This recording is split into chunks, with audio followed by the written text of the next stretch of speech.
Halo semuanya, kembali lagi bersama saya dan di video kali ini kita akan melanjutkan episode kelima dari playlist ICT Mentorship 2022 dan secara spesifik di materi kali ini kita akan bahas tentang manipulasi dari ekonomi kalender. Jadi pastikan kalau teman-teman suka trading saat news atau mungkin banyak diajakin oknum live trading sebelum news ya, pastikan teman-teman nonton supaya teman-teman ngerti gimana caranya trading saat news dan bagaimana dari kacamata ICT memandang fundamental yang nggak penting itu. Oke?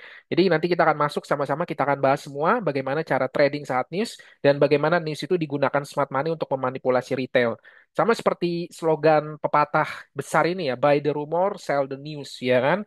Seringkali media itu dipakai oleh smart money untuk memanipulasi retail, memberitakan sebuah berita palsu, sebuah kebohongan, supaya apa? Supaya retail itu panik ya, menciptakan FOMO, menciptakan scarcity.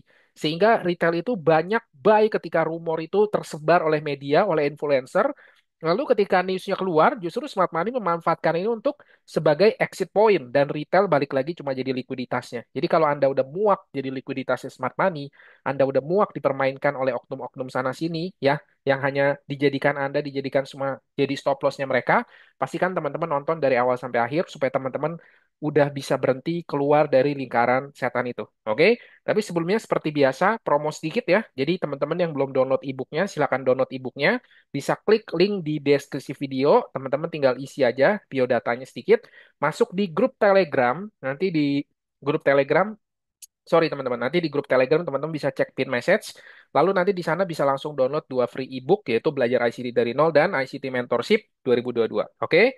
Dan yang kedua adalah thank you buat teman-teman yang udah beli dan juga buat testimoni-testimoni positifnya. Hari ke hari makin banyak yang DM di Instagram dan say thank you juga buat doa-doa baiknya.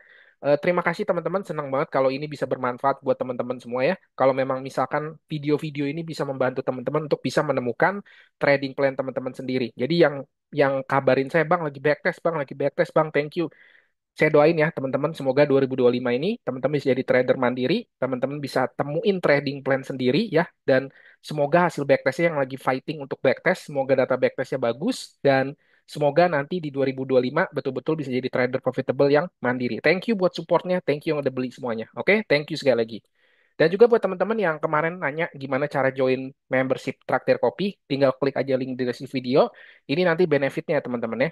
Dan nanti di bulan ini, di bulan Juli, kita akan dua kali live Zoom Traktir Kopi ya, masih bahas series tentang MMXM Trader, gimana setup-setup favoritnya MMXM Trader, karena saya favorit banget tuh my idol ya. Jadi nanti kita akan kupas tuntas semua di live Zoom ini. Dan nanti di Trade Traktir Kopi harusnya nanti yang udah join tinggal ke event untuk daftar dan nanti link Zoom-nya udah ada di sana. Jadi kita ketemu nanti di live Zoom pertama di Traktir Kopi bulan Juli ini. Oke, see you guys dan thank you yang udah join semua ya. Oke, jadi kita langsung masuk aja ke tema kita di materi ini ya tentang ekonomi kalender. Gimana caranya kita bisa keluar dari perangkap ekonomi kalender, ya kan? Jadi kita akan bahas semua sama-sama. Jadi yang pertama adalah untuk ekonomi kalender biasanya saya pakai Forex Factory ya. Jadi kalender ekonomi itu buat saya senjata wajib karena dari situ kita bisa ngelihat kapan hari-hari volatile itu terjadi ya. Jadi kita bisa menebak nih kira-kira manipulasinya itu di hari apa, jadi kita bisa standby sebelum manipulasi itu di hari itu terjadi. Oke? Dan ini juga mungkin yang teman-teman harus tahu ya, bahwa setiap aset tuh punya newsnya sendiri-sendiri. Jadi udah pasti kalau gold itu beda dengan GBP USD dan kripto juga pastinya beda. Jadi pastikan nanti teman-teman kalau ke Forex Factory, nanti teman-teman apply filternya yang betul, yang relevan sesuai dengan pair favorit teman-teman ketika mau trading. Oke? Dan ini saran saya teman-teman, jangan entry sebelum news besar di minggu pertama atau biasanya di NFP karena itu cenderung nanti akan banyak konsolidasi dan manipulasi. Nanti saya kasih contohnya ya, saya kasih contohnya, oke? Jadi kalau buat teman-teman yang baru belajar, sebaiknya hindari di minggu pertama. Lebih baik tunggu NFP rilis dulu, kemudian baru setelah itu minggu depannya mungkin lebih enak untuk trading. Kecuali yang udah berpengalaman dan juga yang udah jam terbangnya udah tinggi, mereka pasti udah ngerti gimana cara trading NFP, oke? Lalu juga ini ya, hari Senin tuh biasanya jadi hari perangkap karena kalau teman-teman cek ekonomi kalender minggu ke minggu, ya saya udah tahun-tahunan trading ya, dan saya yakin juga yang udah tahun-tahunan trading tiap kali ngecek Forex Factory ekonomi kalender itu kan biasanya news itu mulainya hari Selasa ya, hari Selasa sampai hari Jumat. Senin tuh jarang sekali ya, bukan yang nggak ada tapi jarang sekali. Nah biasanya kenapa? Karena Senin itu dijadikan waktu untuk consolidate ya, jadi biasanya itu adalah momen untuk terjadinya Judas swing dan juga momen untuk consolidate. Dia engineer liquidity, yang which is nanti pas newsnya keluar dari Selasa, liquidity di hari Senin biasanya akan disapu, akan dimanipulasi. Jadi saran saya adalah kalau misalkan ada high news impact di minggu itu, ya sebaiknya hindari di hari Senin. Oke? Jadi ini sedikit tips saja dari saya. Nah, kalau saya sendiri untuk setting ekonomi kalender, tadi saya bilang saya pakai ekonomi kalender nih, pakai Forex Factory. Teman-teman kalau di sini tuh bisa apply filter, misalkan tanggalnya, saya pilih di sini tanggal 2 sampai tanggal 6. Nanti kita akan bahas tentang trading saat NFP, ya kan? Lalu di sini tuh bisa filternya ya, ada merah, ada apa nih? Ya warna-warna lain gitu ya. Dan juga di sini ada event type-nya ya. Saya sih biasa kalau event type saya cek centang semua, tapi untuk apa namanya foldernya saya cuma pilih yang red news doang. Lalu juga currency-nya karena saya pribadi cuma trade di gold, jadi saya fokus di USD, yang lain saya nggak centang. Tapi kalau teman-teman centang, misalkan teman-teman trading di pair-pair tertentu, CHF atau GBP ya teman-teman centang ya. Kalau saya kan fokusnya hanya di gold, saya nggak trading sama sekali di pair lain. Jadi ini settingan saya untuk Forex Factory. Jadi biasanya tuh tiap hari Minggu malam atau Senin pagi ya, itu saya selalu lihat dulu nih. Saya filter 1 minggu, lalu nanti kelihatan kayak begini. Jadi setelah kelihatan kayak begini, jadi saya tahu nih kapan saya harus standby di depan komputer saya, kapan waktu terbaik untuk trading, karena news itu bukannya buruk ya teman-teman ya, karena saya sering banget dengar news itu buruk, bukan buruk sih, news itu justru bagus karena dia menginjek volatility ke market, ya kan? Nah, masalahnya adalah karena banyak yang masih buta untuk trading saat news, jadi mereka seringkali jadi manipulasinya, mereka jadi liquidity-nya. Tapi sebenarnya kalau teman-teman paham di mana letak-letak manipulasinya, news itu sangat bagus karena kalau kita trading saat news itu mudah sekali ya, apalagi di gold itu sering banget kita dapat 200, 300 sampai 500 pip itu hanya dalam satu waktu. Jadi volatilitasnya itu bagus sekali. Tapi yang penting teman-teman ngerti dulu caranya.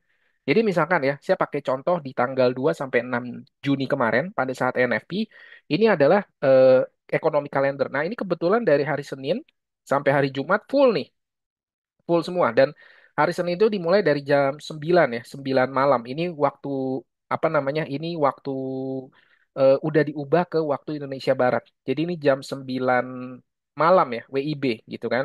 Nah, ini kita lihat ya, ini 1 minggu ini full semua. Tapi fokus kita hanya di NFT karena ini kan ada big news-nya ya. Jadi yang lain kita nggak terlalu pedulikan. Kita akan fokus nanti ke NFT-nya. Oke, jadi kurang lebih nanti gambarannya seperti ini. Nah, kita combine dengan chart, kita lihat bagaimana smart money memanipulasi news untuk menggerakkan chart ya.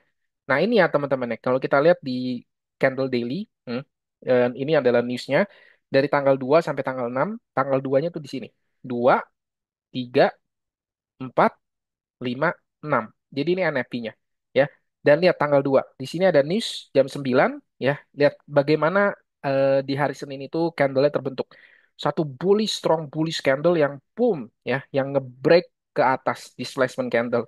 Dan buat teman-teman yang udah nonton di video kemarin, Senin di True Open itu seringkali jadi apa teman-teman? Yes, betul banget ya. Ini adalah gerakan Judas swing-nya. Lihat ya. Hari Senin ada Judas swing ke bawah, Judas swing ke bawah. Ada Judas swing ke atas dan NFP dibanting ke bawah. Teman-teman lihat ya bagaimana cara dia membangun liquidity-nya. Dari market maker buy program, pas NFP-nya jadi market maker sell mode, sell program. Oke? Jadi ini adalah bentuk Judas swing-nya. Makanya hindari kalau teman-teman baru belajar ya, baru pemula dan lain-lain ya, baru mungkin terjun di dunia trading, saran saya sebaiknya hindari dulu di hari Senin. Khususnya kalau di minggu itu ada Practice Impact ya, seperti NFT. Karena seringkali Senin itu pasti nanti akan dijadikan sebagai bentuk Judas swing-nya, yang nanti seringkali berlawanan dengan keesokan-keesokan harinya. Ya kan? Karena untuk menipu retail berpikir bahwa market akan terus naik, ditambah mungkin berita perang dan lain-lain ya, geopolitik kita lagi luar biasa, sehingga mungkin banyak yang terjebak, mereka langsung FOMO untuk entry buy, karena berpikir mungkin gold akan bikin all time high baru lagi.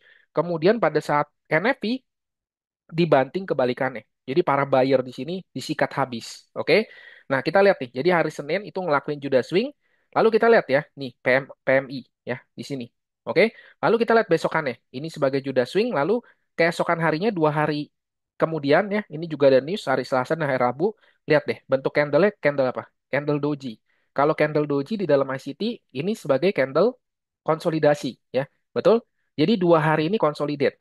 Judas swing ke atas, kemudian dia consolidate. Mungkin membangun apa namanya? persepsi bahwa ini adalah strong resistance ya, sehingga di sini akan berkumpul banyak liquidity. Mereka yang pasang limit sell di sini, sementara mereka yang breakout trader pasang buy stop di atasnya, lalu stop loss di bawahnya. 2 hari ini adalah 2 hari yang dipakai untuk melakukan konsolidasi, yaitu untuk mengumpulkan liquidity. Lalu lihat, hari Kamis, sehari sebelum NFP, kita lihat apa yang terjadi. Ada yang nebak nggak kira-kira apa yang terjadi di hari Kamis ini? Ya, setelah dia Judas swing ke atas, konsolidasi, kemudian dia ngelakuin apa? Manipulasi, ya kan? Tiba-tiba hari Kamis dia nge-sweep ke atas, ngambil liquidity di sini setelah 2 hari dibangun liquidity, lalu liquidity di atas ini diambil, ya. Para stop loss-nya seller diambil, buy stop order-nya kepicu, kemudian pada saat NFP di boom ke bawah ya. Jadi atasnya bersih, bawahnya bersih, masuk ke order block sini, kemudian dia baru terbang ke atas. Jadi lihat ya bagaimana news itu adalah manipulasi, bahwa segala sesuatu tuh sudah didesain sebelumnya. High dan low di setiap hari, di setiap minggu itu sudah didesain. Itu bukan pasar aktif bebas yang digerakkan oleh buyer dan seller. Naif sekali kalau berpikir bahwa market bebas yang market forex yang tiap hari pergerakannya sampai 6 triliun dolar ya diserahkan ke pasar bebas aktif buyer dan seller. Ini semua adalah by design. Ini semua ada pemiliknya, ada entitinya yang menguasai semua ini. Dia yang merancang algoritmanya dan dia membangun ini bukan untuk kepentingan kita, tapi untuk kepentingan mereka sendiri. Mereka membangun ini untuk kekayaan mereka, bukan untuk membuat kita tambah kaya. Jadi jangan naif, please jangan naif guys. Jangan naif, jangan polos ya teman-teman ya. Dunia ini dunia yang keras. Forex itu zero sum game. Kalau saya profit, di luar sana ada yang loss. Kalau saya loss, di luar sana ada yang profit. Kita tuh perang besar-besaran ketika kita menjadi sebagai seorang trader. Jadi jangan berpikir terlalu naif. Oke? Nah, ini salah satu tipsnya nih, ya. Kalau kita mau entry, pastikan jangan entry sebelum terjadi manipulasi. Oke? Saya tekankan sekali lagi ya. Ingat ya teman-teman ya. Kemarin saya udah bilang ya, apa yang menjadi penggerak terbesarnya smart money untuk menggerakkan market? Yaitu liquidity. Liquidity itu apa? Stop loss-nya para retail. Jadi kalau belum terjadi manipulasi, liquidity itu belum disapu, market belum akan bergerak kencang. Jadi teman-teman jangan pernah entry di market, ini nggak cuma ngomongin news doang, tapi jangan pernah entry di market sebelum teman-teman melihat ada gerakan manipulasinya. Kalau belum ada gerakan manipulasi, teman-teman sudah entry di market, teman-teman nanti akan jadi liquidity-nya. Ya. Jadi kalau teman-teman nggak mau jadi liquidity-nya, teman-teman nggak mau jadi bahan bakar buat smart money, ya, teman-teman nggak mau terus-menerus bertanya kenapa selalu terulang hal seperti ini, berhenti entry sebelum teman-teman melihat manipulasinya. Oke, jadi itu ya. Jadi market itu semua nggak acak. Market itu tidak bergerak secara acak. Please jangan naif sekali lagi ya. Market tidak bergerak secara acak. Semua gerakan di market itu sudah dijadwalkan dari jauh-jauh hari. ICT pernah keluarin satu statement yang cukup viral pada pada masanya. Dia berkata bahwa high atau low tomorrow, besok hari, itu sudah ditentukan di hari ini. Bahkan nggak cuma esok hari, high atau low of the week itu sudah ditentukan dari sekarang. Bahkan high atau low dari semester, quarterly, bahkan tahun depan harga gold kemana, itu sudah didesain dan dirancang oleh para pencipta smart money, yaitu mereka yang menciptakan algoritma ini. Oke, jadi kalau teman-teman masih percaya nih sama-sama angka-angka website di berita gratisan, baik kalau berita positif sel kalau negatif, aduh itu sedih banget ya. Lalu teman-teman heran gitu ya, percaya sama berita gratisan, terus bertanya-tanya kenapa SL kena. Ini tiap NFT pasti ada aja yang DM ke Instagram. Bang, ini kan tadi angkanya sekian lebih kecil. Kenapa dia turun ya? Kenapa dia naik lah? Lah elah. Saya udah bertahun-tahun ninggalin berita omong kosong kayak begitu teman-teman ya. Kalau teman-teman kalau teman-teman ngerasa bahwa sudah bertahun-tahun ngikutin gaya begitu dan tidak ada perubahan, tidak ada hasil positif, kenapa terus dipertahankan? Udah saatnya teman-teman bangun, udah saatnya teman-teman buka mata dan teman-teman mulai coba sesuatu yang baru. Kalau teman-teman mau dapat sesuatu yang baru, pastikan teman-teman mulai melakukan sesuatu yang berbeda juga. Kalau jelas-jelas metode lama yang dipegang bertahun-tahun itu nggak menghasilkan, kenapa nggak dibuang aja? Kenapa harus dipertahankan? Yuk melangkah sama-sama. Kita gandengan tangan. Kita melangkah ke sesuatu yang baru. Dan teman-teman cek aja deh. Teman-teman cek. Nggak usah percaya kata-kata saya. Percaya sama chart aja. Cek sendiri, backtest sendiri, NFT setahun ke belakang, itu gerakannya seperti apa? Apakah gerakannya kayak tadi, Senin dibangun Judah Swing, kemudian di pertengahan ada manipulasi, kemudian NFT-nya tinggal continuation. Dan teman-teman akan melihat pola yang berulang, bahwa news itu bukan sesuatu yang sifatnya acak, tapi jelas-jelas itu adalah sesuatu yang sudah didesain dari jauh-jauh hari. Dan itulah alasan kenapa kita selalu jadi korban dari liquidity. Karena yang kita lihat itu hanyalah permukaan. Dan sebenarnya smart money itu udah ketawa di belakang. Mereka tertawa berpesta pora melihat bagaimana kita terus-menerus dijadikan liquidity dan kita tidak mau berubah juga. Jadi sudah saatnya kita berubah teman-teman untuk bisa jadi trader yang lebih baik lagi. Oke? Jadi ini ya. Nah, ini kalau kita ke time frame kecilnya, ini akan lihat lebih detail bagaimana smart money memanipulasi news ya dalam konteks ini NFP untuk kepentingan mereka. Mereka membangun likuiditas, liquidity itu diambil, kemudian baru bergerak ke arah yang berlawanan. Ya, ini hari Senin nih. Begitu pembukaan market di sini, weekly open, ada gerakan Judas swing nih. Ini yang udah berkali-kali saya bilang ya, dan ini kan paling mudah di backtest. Betul nggak sih? Teman-teman tinggal ke TradingView, teman-teman lihat aja tiap hari Senin, seringkali Senin itu bergerak di satu arah, betul nggak sih? Udahlah gitu, percaya nggak usah percaya deh, udah backtest aja sendiri, nggak usah percaya omongan saya, tapi backtest sendiri, lihat sendiri gimana hasilnya hari Senin. Sering kali dia kayak begini, apalagi kalau misalkan di minggu itu ada Red News Impact. Ini kan gunanya kan untuk memancing retail biar FOMO berpikir bahwa dia akan terus naik, iya kan? Lalu setelah itu apa yang terjadi? Di sini kita lihat ya, 2 hari ini dia ngelakuin konsolidasi. Bayangin nih, sekarang gini ya, dia naik ke titik ini, kemudian dia drop. Para chart pattern akan berpikir bahwa ini apa? Ini pasti dipikir sebagai sebuah double top. Betul nggak? Ini adalah strong resisten, ya kan? Mereka tandai di sini. Jadi mereka pikir apa? Jadi kalau misalkan naik lagi, di sini ada double top. Ini top pertama, ini top kedua, lalu dia berpikir bahwa akan turun. Betul? Jadi 2 hari ini dia konsolidasi. Dia konsolidasi doang. Ngumpulin apa? Ngumpulin liquidity di sini, ngumpulin liquidity di sini. Para seller chart pattern sudah siap-siap pasang limit di sini, stop loss-nya ditaruh di atas sini sedikit, ya. Sementara para buy stop order ngapain? Buy stop order juga karena ini adalah resisten, mereka pasang buy stop di area sini, betul? Stop loss-nya ditaruh mana? Mungkin di area sini. Jadi mereka berpikir kalau ini ketembusnya akan terus naik ke atas, betul nggak?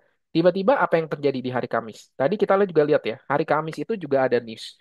Ya kan, hari Kamis ya, ini minat open, sorry bukan di sini minat open nih. Yang nggak usah detail-detail banget lah teman-teman, nah lah ya, sini minat opennya.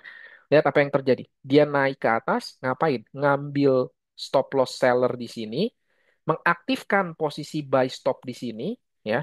Setelah posisi stop loss seller diambil, oke, posisi buy stop order kejemput, kemudian para buy stop order mungkin pasang sell-nya di sini, lalu kemudian diapain? Dipum, dibanting ke bawah. Sehingga mereka membersihkan liquidity di area atas dan juga di area bawah. Inilah cara kerja algoritma. Mereka bergerak bukan berdasarkan chart pattern, candlestick pattern, mereka bergerak berdasarkan liquidity dan imbalance. Ya, Kamis itu udah ngelakuin manipulasinya. Ya kan, di sini jelas banget ada inducement sehingga banyak banget liquidity berkumpul di atas dan di bawah. Hari Kamis naik ngambil liquidity di sini. Kemudian setelah liquidity-nya bersih di atas sini, liquidity sekarang ada di mana? Yang di sini kan udah bersih semua nih. Ya, sekarang likuiditas di mana? Ini likuiditas di sini nih. Karena ketika naik ke sini, ya bayangin nih teman-teman. Ketika lagi naik begini, retail kan begini gambar struktur kan. Ya, ketika lagi naik begini ribuan pips, pihak mana yang sedang diuntungkan? Pihak buyer atau pihak seller yang sedang diuntungkan? Udah pasti pihak buyer kan. Dan di mana pihak buyer menempatkan stop loss mereka ketika naik kencang begini? Ya di semua swing low ini kan, ini adalah titik-titik di mana para buyer menempatkan stop loss mereka, betul? Karena itu, ketika NFT tiba, ya hari Jumat, lihat di sini, apa yang terjadi? Satu gerakan, boom, ya ngambil LR-LR di sini. Trend non phantom ini semua diambil likuiditasnya. Jadi itu adalah cara kerja dari smart money. Ya, Kamis melakukan manipulasi, kemudian shift terjadi, market structure shift, betul kan kemarin? Setelah mengambil likuiditas, kemudian ada arah yang gerakannya berlawanan dari gerakan pertamanya, ya kan? Setelah itu hari Jumat ya masuk ke order block ini yang besar ini ya di area premium di atas minute open, kemudian dia melanjutkan penurunan ke bawah. Kalau kita ke time frame lebih kecil ya, ini choppy banget, jelek banget. Saya sendiri nggak entry karena jelek banget.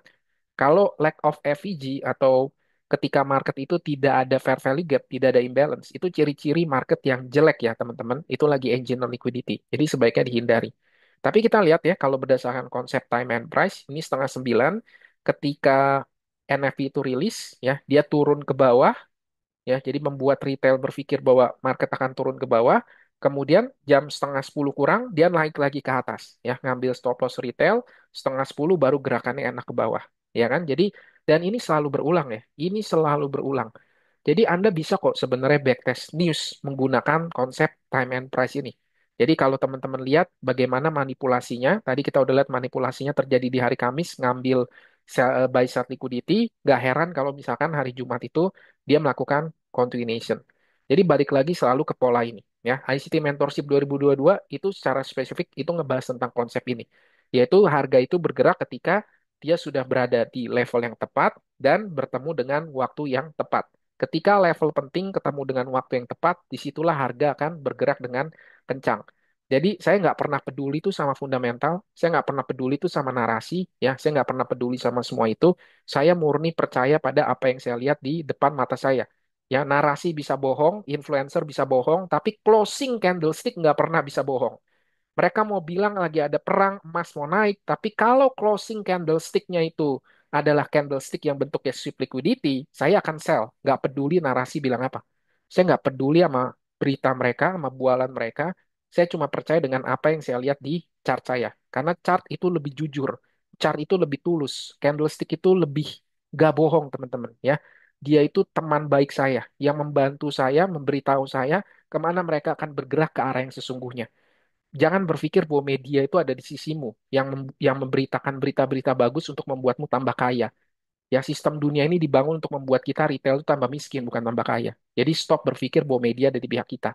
Yang satu-satunya yang saya bisa percaya adalah candlestick.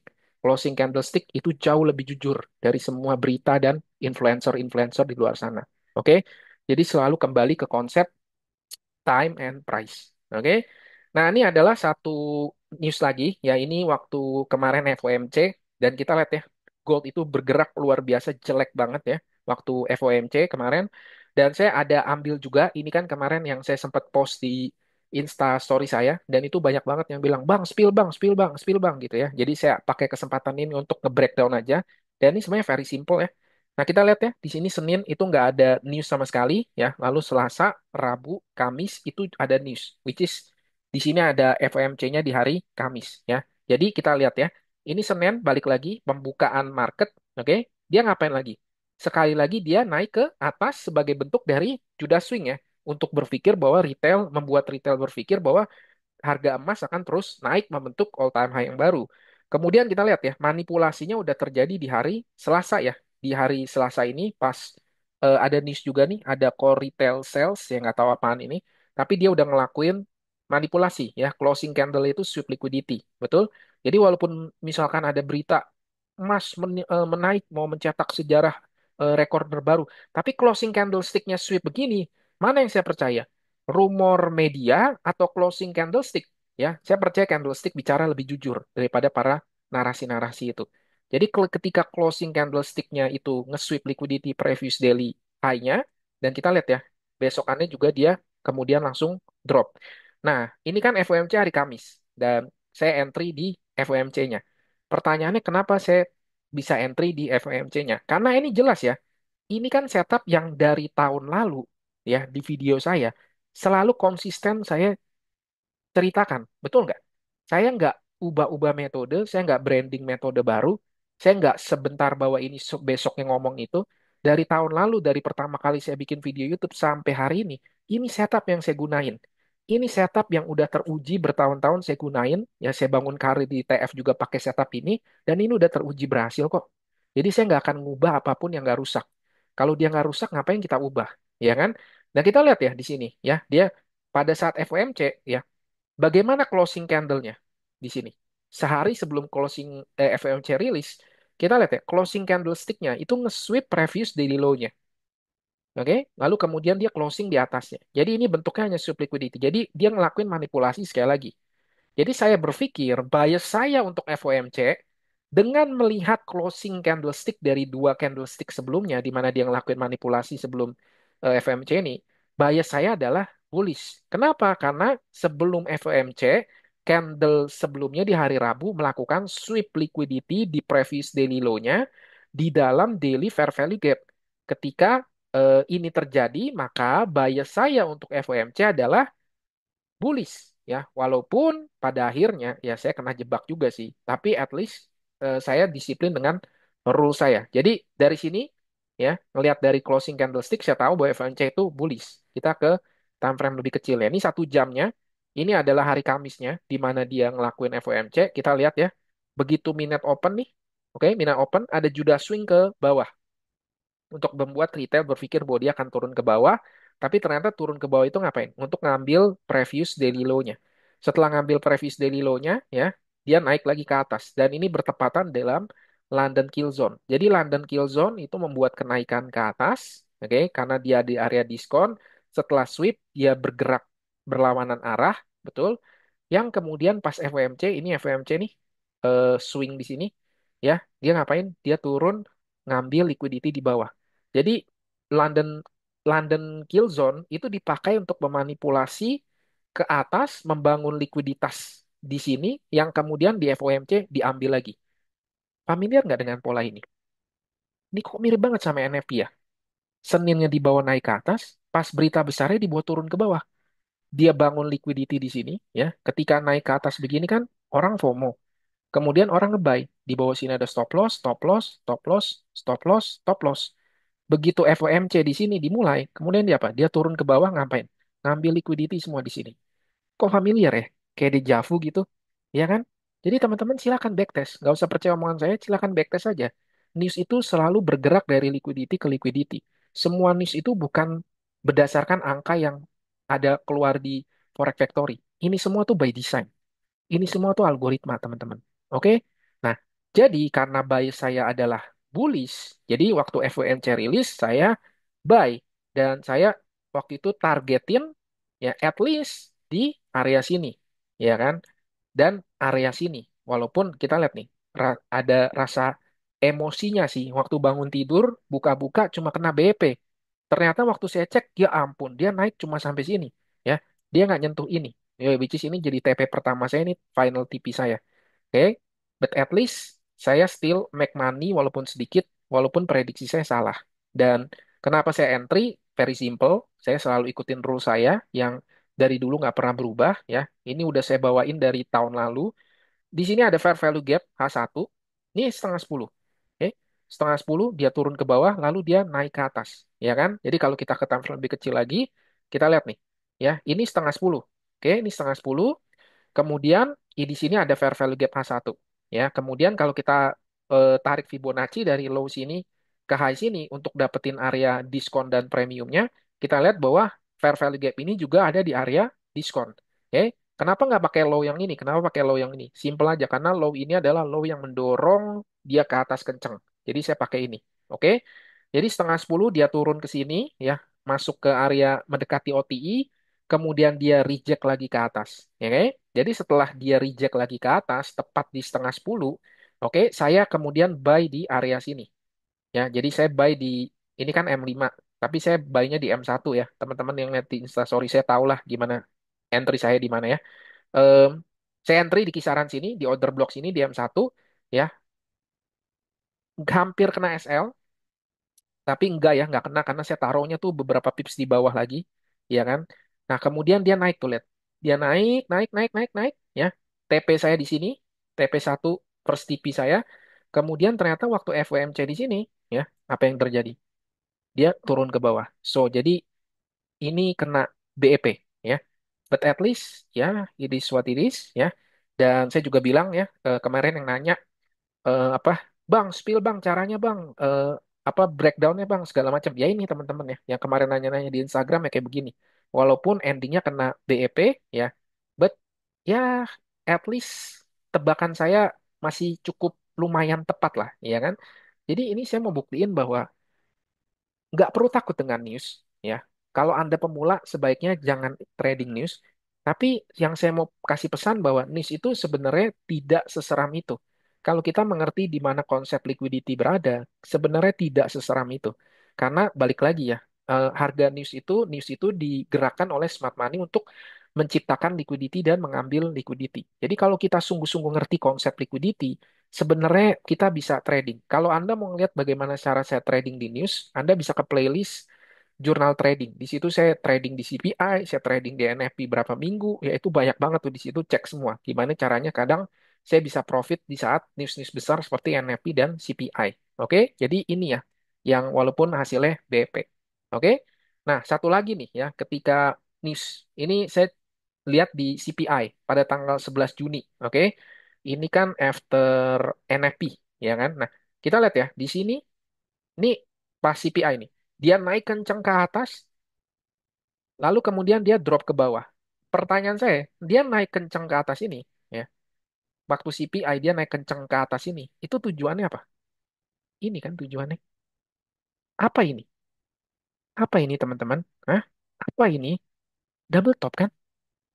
Lalu dejavu nggak? Kok kayaknya keulang lagi ya? Kayaknya barusan kita ngelihat juga pola yang kayak begini terulang ya. Kayaknya dejavu ya. Berkali-kali kita ngelihat hal yang sama. Jadi kalau teman-teman sudah terbiasa untuk membaca di mana letak liquidity retail dan membaca bagaimana algoritma itu bentuknya manipulasi untuk ngambil buy stop dan sell stop, teman-teman tuh nggak akan mudah kena manipulasi, ya.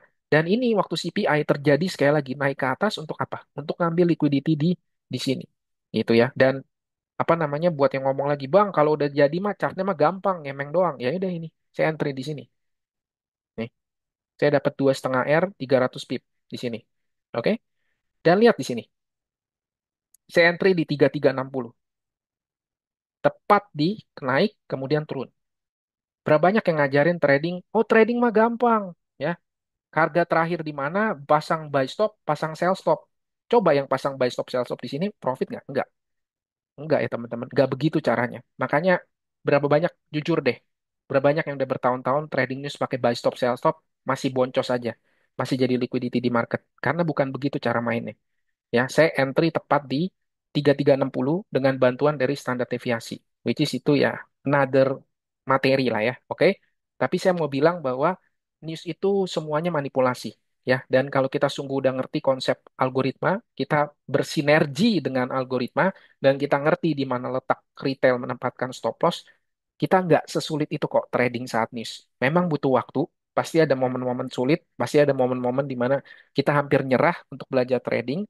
Tapi kalau Anda tetap terusin, percayalah, satu hari nanti Anda akan berterima kasih kok sama diri Anda sendiri. Karena Anda nggak nyerah, ya. Walaupun sulit, Anda nggak nyerah. Dan satu hari nanti Anda akan berterima kasih. Dan buat orang-orang yang ngeremehin Anda, biarin mereka ketawa sekarang. Tapi lihat nanti setahun, 2 tahun lagi, siapa yang ketawa. Jadi jangan nyerah, guys. Jangan nyerah ya. Oke? Jadi ini sekali lagi ya, bahwa kalau kita sungguh-sungguh bisa mengerti cara kerja algoritma, kita bisa nebeng gerakan smart money ya untuk memanfaatkan kepentingan kita. Jadi saya mau bilang ini sebagai pesan terakhir. Jadi stop percaya bahwa mereka ada di sisi Anda. Siapa itu mereka? Jadi stop percaya kalau media dan influencer itu ada untuk bantu kalian jadi kaya. No ya, mereka itu nggak bantu kalian jadi tambah kaya. Itu semua kebohongan. Mereka itu bukan ada di sisi Anda. Mereka itu ada di sisi yang mau menjadikan Anda tuh liquidity-nya. Anda itu cuma dijadiin exit point doang, ya. Jadi sadari itu teman-teman karena pola ini berulang, berulang, berulang dan berulang. Apalagi di negara Konoha ini, ya kita lihat tiap tahun ke tahun berita itu selalu sama ya. Retail itu selalu jadi korban. Jadi mereka yang selalu jadi exit point, selalu jadi logi, jadi apa namanya liquidity mereka. Jadi Anda bisa bayangin nggak sih berita mereka bilang bahwa ini ada berita bagus dan mereka kasih berita itu secara gratis. Kalau emang betul berita itu adalah berita A1, kenapa mereka nggak jual aja semua aset mereka, mereka masukin sendiri nggak usah kasih tahu orang. Iya kan? Tapi mereka butuh Anda. Kenapa? Karena Anda akan dijadiin exit point sekali lagi. Jadi ketika sesuai dengan yang tadi, by the rumor, sell on news. Jadi ketika mereka dikasih tahu, mereka udah beli duluan. Habis mereka beli duluan, baru mereka koar-koar untuk bikin Anda percaya. Ketika Anda sudah masuk, mereka exit. Anda selalu jadiin liquidity di akhir. Jadi stop percaya kalau media itu ada di sisi kalian. Dunia ini ya, media itu tidak membantu kita untuk menjadi kaya. Percayalah teman-teman, jangan terlalu naif. Ketika ada media bilang, oh berita emas akan segera naik karena ada begini-begini. Media memberitakan itu bukan untuk membuat kita tambah kaya. Oke, media itu nggak di sisi kita, teman-teman. Mereka itu di arah yang berlawanan dengan kita. Karena memang kita harus mengerti ya, bahwa memang dunia ini didesain untuk membuat retail itu tambah miskin, bukan tambah kaya. Kita lihat sendiri kan, ya tahun ke tahun seperti apa kondisi ekonomi. Apakah kondisi retail itu semakin kaya, ya? Apakah bahan-bahan pokok semakin mudah dibeli, apakah mobil mewah semakin terjangkau, rumah semakin terjangkau? Enggak. Kita itu terus-menerus jadiin liquidity. Jadi kalau kita mau keluar dari siklus ini, kita harus betul-betul punya mindset dan cara pandang yang berbeda. Jadi kalau kita masih terus-menerus percaya sama berita-berita di website gratisan, percaya sama influencer-influencer yang koar-koar di depan Lamborghini sewaan dan lain-lain, please deh teman-teman ya. Kita itu sedang jadi pion. Kalau Anda masih terus-menerus begitu, Anda sedang jadi pion di mereka. Mereka yang akan selalu tertawa di akhir, tapi setelah itu mereka berdrama lagi di depan, memasang muka sedih, meminta maaf dan lain-lain. Jadi stop siklus begitu teman-teman. Berhenti percaya sama orang lain, mulai bergantung sama dirimu sendiri. Upgrade skillmu dan mulai bergantung dengan tanganmu sendiri dan kedua kakimu. Oke? Nah, jadi kalau teman-teman mau naik level ya, kalau teman-teman mau naik level ke lebih tinggi, teman-teman mau ngelihat bagaimana kacamata smart money lebih dalam lagi, yuk dan teman-teman suka dengan video ini, please support saya dengan kasih like, share, dan jangan lupa ya ketik kata bangun di kolom komentar. Which is saya nggak tahu, mungkin ini persepsi saya, tapi saya ngerasa bahwa YouTube nggak terlalu mendorong algoritma video saya. Saya nggak tahu ya, tapi mungkin ini perasaan saya. Jadi please bantu saya kalau Anda suka dengan video saya, kalau Anda pengen banyak retail di luar sana yang menjadi semakin sadar bagaimana smart money memanipulasi retail, share juga video ini ke mereka, dan juga please support video ini supaya saya pengen lihat apakah betul-betul algoritmanya akan naik atau enggak ya. Kasih like ya, dan juga tinggalkan komentar bangun. Oke, kalau teman-teman cukup banyak komentar, teman-teman cukup banyak kasih like dan share, nanti saya akan upload lagi video terbaru playlist ICT Mentorship yang keenam berarti ya di Rabu minggu depan. Oke, jadi thank you buat supportnya teman-teman, juga thank you buat doa-doa baiknya, dan juga buat chit-chatnya di Instagram ya. Semoga teman-teman bisa semakin maju, semakin jadi profitable mandiri, dan semakin bangun lagi melihat bagaimana algoritma ini bekerja. Oke, thank you semua yang udah nonton dari awal sampai akhir. Kita ketemu nanti di Sabtu di live Zoom kita di Traktir Kopi. Oke, happy cuan semua dan bye-bye.